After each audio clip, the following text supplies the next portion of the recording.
حسینہ واجد کے اقتدار سے بے دخلی کے بعد بنگلہ دیش کے پہلے عام انتخابات ڈھاکہ میں ووٹرز پرجوش، کئی مقامات پر پولنگ کے آغاز سے پہلے ہی قطاریں لگ گئیں۔ مرد اور خواتین کی بڑی تعداد پولنگ اسٹیشنز پر موجود۔ پولنگ پاکستانی وقت کے مطابق شام 3:30 بجے تک جاری رہے گی۔ بی این پی اور جماعت اسلامی کی زیر قیادت اتحاد کے درمیان مقابلہ متوقع۔ 12 کروڑ 70 لاکھ ووٹرز بنگلہ دیش کی سیاسی سمت طے کریں گی۔ اسرائیلی وزیر اعظم نے باضابطہ طور پر امریکی صدر کے بورڈ آف پیس میں شمولیت اختیار کر لی۔ واشنگٹن میں امریکی صدر سے اسرائیلی وزیر اعظم کی ملاقات۔ صدر ڈونلڈ ٹرمپ نے کہا کہ کوئی ٹھوس چیز طے نہیں ہوئی۔ نیتن یاہو کو بتایا ہے کہ ایران سے ڈیل ترجیح ہے۔ پچھلی بار ایران نے فیصلہ کیا تھا کہ ڈیل نہ کرنا اس کے لیے بہتر ہے اور پھر انہیں مڈ نائٹ ہیمر بمباری کا سامنا کرنا پڑا تھا۔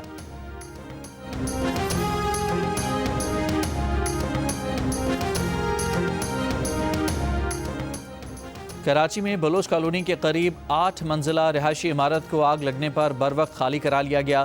بیسمنٹ میں لگنے والی آگ کا دھواں پوری عمارت میں پھیل گیا تھا۔ ریسکیو ورکرز اور لوگوں نے اپنی مدد آپ کے تحت عمارت خالی کرائی۔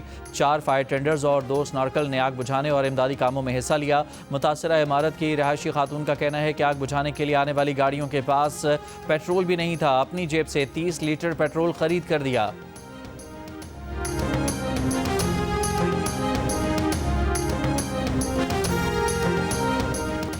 صدر آصف علی زرداری سے آزاد کشمیر کے وزیر اعظم راجہ فیصل ممتاز راٹھور سمیت پارلیمانی وفد کی ملاقات۔ وفد نے آزاد جموں و کشمیر کی مجموعی صورتحال سے صدر پاکستان کو آگاہ کیا۔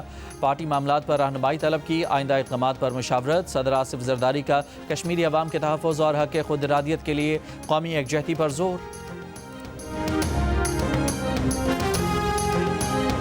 آج ہدایت یہ ہے کہ پاور ڈویژن ایک تو ریویو فائل کرے اور ابھی نیٹ بلنگ کے اوپر نہ جائیں۔ نمبر 1 جو ایگزسٹنگ کنزیومرز ہیں، نئے والے چلے جائیں گے، جو بھی آئے گا اس نے انویسٹ کرنا ہوگا۔ پرانے صارفین جو ہیں وہ ابھی ان کو آپ تنگ نہیں کریں گے۔ پرائم منسٹر صاحب کے حکم کے مطابق ان کو نیٹ بلنگ پہ نہیں لے کے آیا جائے گا، نیٹ میٹرنگ جاری رہے گی۔ وزیر اعظم کی ہدایت پر موجودہ سولر صارفین سے نیٹ بلنگ وصولی نہ کرنے کا فیصلہ۔ 1 ماہ تک نیٹ میٹرنگ پالیسی میں کوئی تبدیلی نہیں ہوگی۔ وفاقی وزیر برائے پاور ڈویژن اویس لغاری نے جیو نیوز کے پروگرام کیپٹل ٹاک میں کہا کہ نیٹ بلنگ پالیسی کا اثر صرف نئے سولر صارفین پر پڑے گا۔ حکومت کے اتحادی بھی سولر صارفین کے لیے نیٹ میٹرنگ ختم کرنے کی مخالفت کر رہے ہیں۔ ان کی اہلیہ بھی اس پالیسی کے خلاف ہیں۔ حکومت نے 300 یونٹ تک ماہانہ بجلی استعمال کرنے والوں پر فکس چارجز عائد کر دیے۔ یہ چارجز پروٹیکٹڈ اور نان پروٹیکٹڈ تمام صارفین پر عائد ہوں گے۔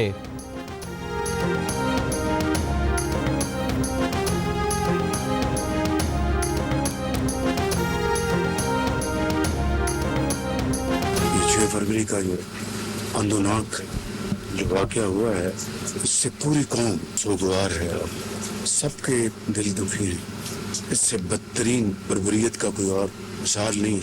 ان کی جتنی بھی مذمت کی جائے، ان کے خلاف جتنا بھی جہاد کیا جائے وہ کم ہے۔ اللہ تعالیٰ کے فضل و کرم سے جو سب سے جو ایک مثبت بات سامنے آئی کہ تمام مکاتب فکر کے علماء کرام نے اس کی شدید مذمت کی۔ پوری قوم یکجاں دو غالب ہے اس واقعے کے اوپر۔ وزیر اعظم شہباز شریف کا اسلام آباد میں دہشت گردی کا نشانہ بنائی گئی مسجد خدیجۃ الکبریٰ کا دورہ۔ وزیر اعظم نے کہا کہ اس واقعے سے بدترین بربریت کی کوئی اور مثال نہیں ہے۔ یہ واقعہ تفریق پیدا کرنے کی سازش تھی جو کہ ناکام ہو گئی ہے۔ شہداء کے ورثاء کو 50 لاکھ روپے فی کس امداد دینے کا اعلان کیا۔ شدید زخمیوں کو 30 لاکھ اور معمولی زخمیوں کو 10 لاکھ روپے فی کس دیے جائیں گے۔ وزیر اعظم خود کو حملہ آور کو روکنے والے اون عباس شہید کے گھر بھی گئے، اون عباس کی بہادری کی تعریف کی۔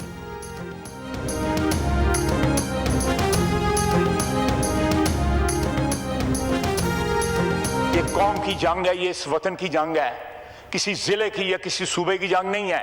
انہوں نے لمٹ کرنے کی کوشش کی ہے، ان کی قربانیوں کو بلٹل کرنے کی کوشش کی ہے۔ ان کے نظریات جو ہیں وہ کم از کم قوم کے جذبات کے اوپر کم از کم اٹیک نہ کریں۔ نظریات رکھیں، وہ ان کا حق ہے۔ اور کہنا کہ 4 ضلعوں کی فوج ہے، یہ سارے پاکستان کی فوج ہے۔ وطن عزیز کی حفاظت کے لیے بلوچی، سندھی، پنجابی، پختون، گلگتی، آزاد کشمیر کے، بلتستان کے سب خون کے نذرانے پیش کر رہے ہیں سب ملک کی حفاظت کے لیے۔ وزیر دفاع خواجہ آصف نے اپوزیشن لیڈر کے پاک فوج کو 4 ضلعوں کی فوج کہنے کے بیان کو غیر ذمہ دارانہ قرار دے دیا۔ قومی اسمبلی سے خطاب میں کہا کہ محمود اچکزئی نظریات رکھیں لیکن اٹیک نہ کریں۔ دہشت گردی کی جنگ میں فوج نے 5 سال میں 3000 سے زائد شہادتیں دیں۔ محمود اچکزئی نے شہداء کی قربانیوں کی اہمیت کم کرنے کی کوشش کی۔ فوج سے یکجہتی کی قرارداد متفقہ منظور۔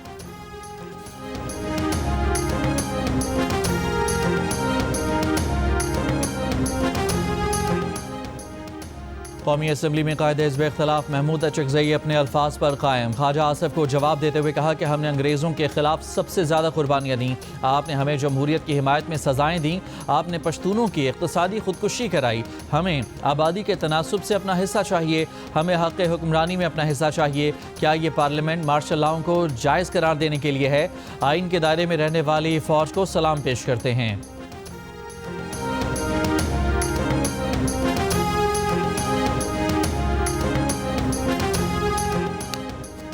اپوزیشن لیڈر کا پاک فوج پر حالیہ بیان انتہائی افسوسناک اور جھوٹ پر مبنی ہے۔ لاہور میں سینئر سیکیورٹی افسر کی میڈیا نمائندگان سے گفتگو، کہا بات چیت تمام سیاسی جماعتوں کا استحقاق ہے۔ سیاست سے فوج کا کچھ لینا دینا نہیں۔ قانونی اور عدالتی کیسز اور اس سے جڑے تمام معاملات کا فیصلہ آئین اور قانون کے مطابق عدالتوں نے کرنا ہے۔ سینئر سیکیورٹی افسر کا کہنا تھا کہ خیبر پختونخوا میں قیام امن کے لیے حالیہ میٹنگز خوش آئند ہیں۔ تعلیمی اداروں کے دوروں سے یہ بات مزید واضح ہوتی ہے کہ نوجوان نسل پاک فوج کے ساتھ کھڑی ہے۔ کوئی بیانیہ فوج اور عوام کے رشتے کو کمزور نہیں کر سکتا۔ دہشت گردی کے خلاف جنگ صرف سیکیورٹی فورسز، فوج، پولیس یا ایف سی کی نہیں بلکہ پوری قوم کی ہے۔ پاکستان میں تمام سپانسر دہشت گردی کے پیچھے بھارت کا ہاتھ ہے۔ فتنہ الہندوستان بلوچ عوام اور بلوچستان کی ترقی کا دشمن ہے۔ 3 سال قبل 15 سے 20 ملین لیٹر ایرانی پیٹرول اور ڈیزل کی سمگلنگ ہوتی تھی۔ سمگلنگ کا پیسہ دہشت گرد کارروائیوں میں استعمال ہوتا ہے۔ آج ایرانی پیٹرول اور ڈیزل کی سمگلنگ ختم ہو چکی ہے۔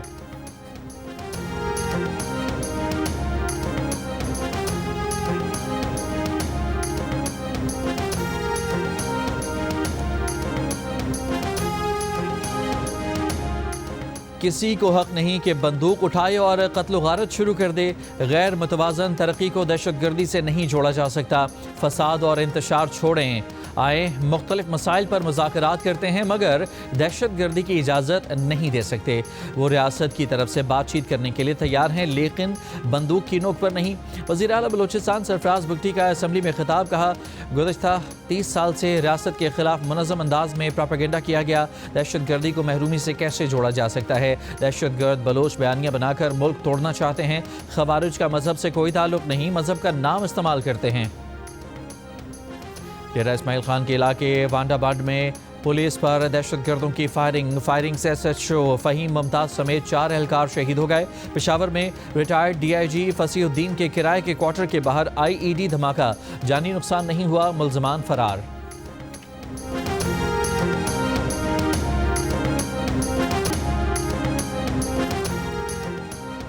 Pakistan team T20 world cup کے سب سے بڑے مقابلے پاک بھارت ٹاکرے کی تیاریاں آج شروع کرے گی۔ ابتدائی 2 میچز میں کامیابی حاصل کرنے والی ٹیم پاکستان نے بدھ کو آرام کیا۔